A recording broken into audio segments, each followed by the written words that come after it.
America's most cherished rights, the freedom of religion, the freedom of speech, freedom of the press, all of those have their roots in Great Britain. But in Britain itself, those rights are dying out.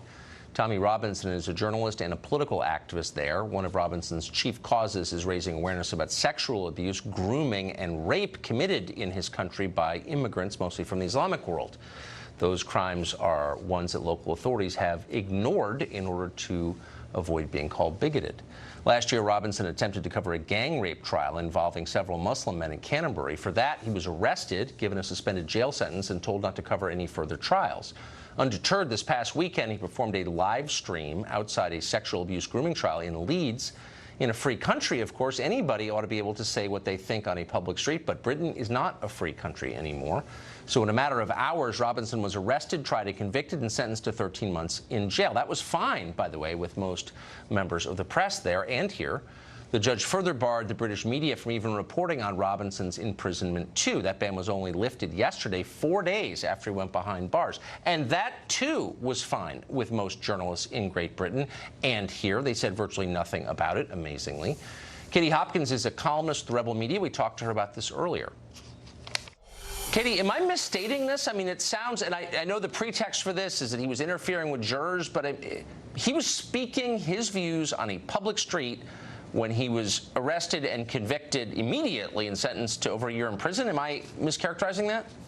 You're not at all. That's exactly what happened. He was outside the court. He was reporting on the trial of a grooming gang, as I would call it, a rape squad. It's a cause, as you rightly say, that he's believed in for so many years. And he's one of those people who's been calling this out relentlessly, despite all of the slurs that are made against him.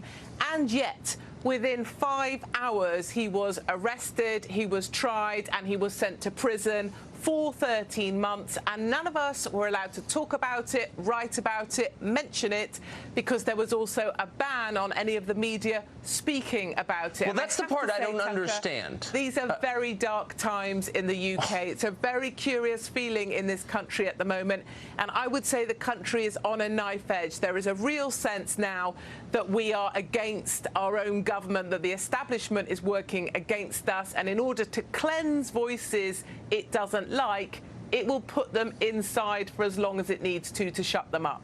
That's horrifying. I don't know, I'll be honest, anything really about Tommy Robinson. I don't care. I don't know what he believed. It doesn't matter. He was saying what he thinks in public. Take that, Tucker. I don't know Tommy either. I'm not a colleague of his. I'm not. I don't work with him. Many people say he's an idiot, and in some ways I concur. So what? He's been told not to report at these trials, and yet he's still there reporting. He didn't go with his lawyer or solicitor. You know, he knew he was going to get into trouble.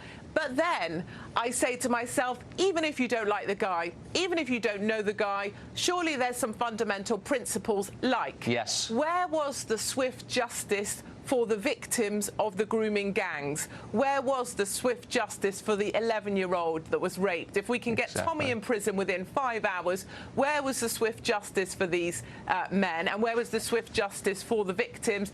And I would also say, no matter what you think of Tommy, whether you hate him, love him, don't know him, throwing him in prison when he is a guy who's repeatedly called out majority Pakistani grooming gangs, rape squads, that is a death sentence for Tommy Robinson. And we may criticize, our government may criticize the Russians, like for getting rid of Skripal and other spies they no longer want in our country. But our government knows if they put Tommy Robinson inside, as they have done, and if he's put on an open wing, he will not survive his time inside. So I don't see how we're any different from the Russians if this is how we're going to cleanse people that speak out against the establishment. These are dark times. Where for the the UK, media? Where the media in this? I mean, so again, you don't have to like this guy or know anything about him to understand what's at stake here, which is freedom of speech, freedom of expression, freedom of the press. Why would media outlets in Great Britain go along with this gag order? Why didn't they just defy it? Go ahead and arrest us all. If this isn't a civil rights issue, then what is a civil rights issue? Well, this is where we divide, Tucker, into right and wrong, good and bad. And I have to say, I feel like the majority of mainstream media right now in the UK is on the side of the bad. It is more important for them to be seen as multicultural and accepting and welcoming to our Muslim colleagues and our friends than it is to stand up for what we know is right. So it suits them much better to say, well, no, Tommy Robinson is an idiot. He was told not to be there at the court. He was still there at the court. And the law is in every sense justified to throw him inside. And they're celebrating, just as they're celebrating with Roseanne. But actually, what we have to ask ourselves is, what happened to freedom of speech in the UK? Because I firmly believe, and it's my opinion, we no longer have freedom of speech in the UK. And I believe Tommy Robinson will be killed inside the prison, and it will be the establishment that have blood on their hands. Everybody watching this should be horrified. This is a threat not only to your rights, but to the rights of every American. Our rights derive from the British system. This may be a glimpse into our future. We should fight back as hard as we can. Thank you very much, Katie Hopkins, for that. Thank you, Tucker. Well, the people on cable TV have been howling about threats to democracy for a couple of years now, but strangely, they're oddly silent about what just happened in Europe like about 10 minutes ago. We'll tell you what it is next.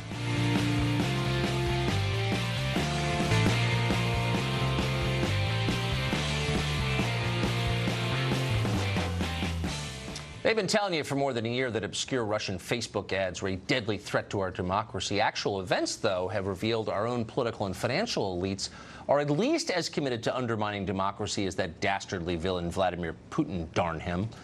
Italy, for example, has had a big election. You may have read about it. The big winners were two populist Eurosceptic parties. They plan to form a government, but they can't. Why? Because Italy's ceremonial president blocked them. He did that because the coalition's pick for finance minister was, quote, alarming to markets and investors. So instead, the president is demanding a new election. In other words, Italians are literally being told to just vote again and keep voting until they pick a party that global capitalism and European elites like more. The Washington Post tells us that democracy dies in darkness. That's not true. It's actually dying right before our eyes in direct sunlight. And guess who doesn't care at all? The Washington Post or anyone else.